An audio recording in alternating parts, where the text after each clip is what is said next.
আমাদের বাড়ির কাছেই একটা জু রয়েছে। উইকেন্ডে এখন প্রায় 12:30 মতো বাজে, ফুজিকে নিয়ে পৌঁছে গেছিলাম। নমস্কার, কেমন আছেন সবাই? আমি ফুজির মাম্মা। আমার নতুন একটি ভিডিওতে আপনাদের সবাইকে স্বাগত জানাই। এখন এখানে কি সুন্দর সি লায়ন্সের শো হচ্ছে। দুজন ট্রেনারের কথা মতোই ওরা দুজনেই কি সুন্দর খেলা দেখিয়ে চলেছে। জুটা না আমাদের বাড়ির থেকে আবার খুবই কাছে। আগেও এখানে বেশ কয়েকবার এসেছি, কিন্তু বিকেলের দিকেই আসতাম, তাই হয়তো এরম দেখার সুযোগ হয়ে ওঠেনি।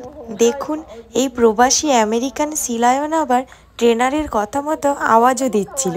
কর্মসূত্রে ফুজির বাবাকে বেশিরভাগ দিনই বাড়ির বাইরে থাকতে হয়। ফুজির বাবাও মাঝে মাঝে ফুজিকে এই জুটাতে নিয়ে চলে আসে। ও না কখনো এই শোটা দেখেনি। আজ আমরা হঠাৎই ওই টাইমে পৌঁছেও যাই, আর দেখার পরে না ফুজির বাবাকেও আমরা খুব মিস করছিলাম। ও থাকলে আমরা একসাথেই দেখতে পেতাম। ওটা তো আবার বাড়ির খুব কাছেই। আমরা আবার কখনো এরম টাইমে তিনজনেই আসবো। জানেন তো, এই জুটাতে আবার ফ্রি এন্ট্রি। পরের কোনো একটা ভিডিওতে পুরো জুটা ঘুরে দেখাবো আপনাদের।